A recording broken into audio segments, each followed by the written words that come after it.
चुनाव आयोग ने बिहार विधानसभा चुनाव से पहले मतदाता सूची के गहन पुनरीक्षण की शुरुआत की है। चुनाव आयोग के ऐलान से ही बिहार में बवाल मच गया।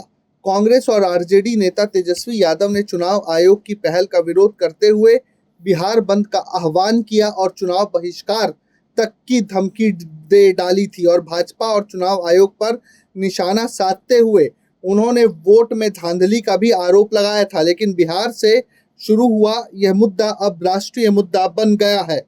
विपक्षी पार्टियों के गठबंधन इंडिया ब्लॉक ने बिहार चुनाव से पहले इसे भाजपा और चुनाव आयोग के खिलाफ बड़ा मुद्दा बना लिया है।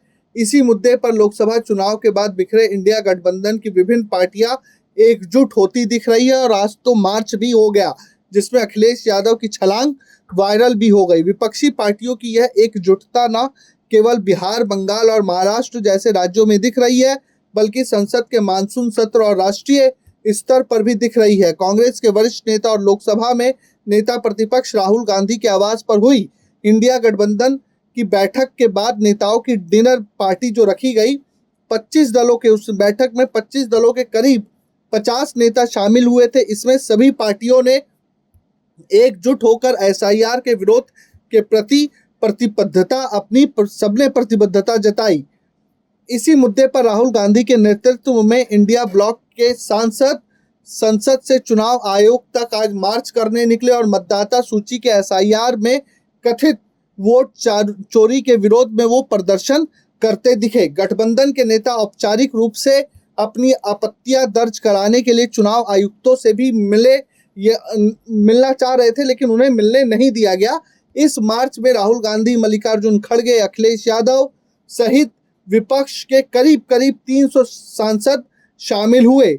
विपक्ष का यह विरोध प्रदर्शन राहुल गांधी द्वारा कर्नाटक की महादेवपुरा विधानसभा सीट के कांग्रेस के विश्लेषण का हवाला देते हुए चुनाव आयोग पर भाजपा के साथ मिली भगत का आरोप लगाने के बाद आयोजित किया गया है, जहां उन्होंने आरोप लगाया था कि लगभग 1 लाख वोट चोरी हुए थे या चोरी करने की कोशिश की गई थी। इससे पहले राहुल गांधी ने 2024 के लोकसभा चुनाव में वोट चोरी के अपने आरोपों को दोहराया था। इस बात पर जोर दिया था कि स्वतंत्र और निष्पक्ष चुनावों के लिए एक स्वच्छ मतदाता सूची आवश्यक है। उससे पहले राहुल गांधी ने महाराष्ट्र विधानसभा चुनाव में भी इसी तरह के आरोप लगाए थे। महाराष्ट्र विधानसभा में उनके आरोप पर एनसीपी के प्रमुख शरद पवार और शिवसेना यूबीटी के प्रमुख उद्धव ठाकरे भी सुर मिला चुके हैं।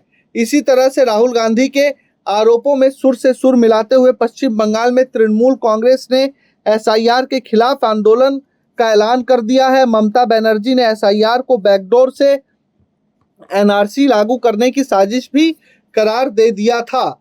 बिहार चुनाव से पहले विपक्ष इस तरह का नैरेटिव सेट कर रहा है। विपक्ष ने एसआईआर को मुद्दा बना लिया और इस पर आंदोलन आज उसने करना शुरू भी कर दिया।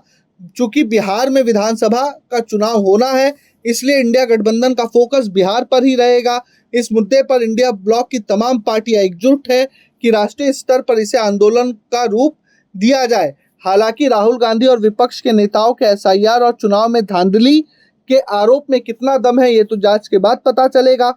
लेकिन ये भी सच है कि चुनाव के दौरान विपक्षी पार्टियों के नैरेटिव आते रहे हैं, कालांतर में कभी फ्लॉप भी होते रहे हैं तो कभी उन्हें फायदा भी मिलता रहा है। अब इस नैरेटिव का फायदा देखना है कि विपक्ष को बिहार में कितना मिलता है। Bureau report, प्रजाहित।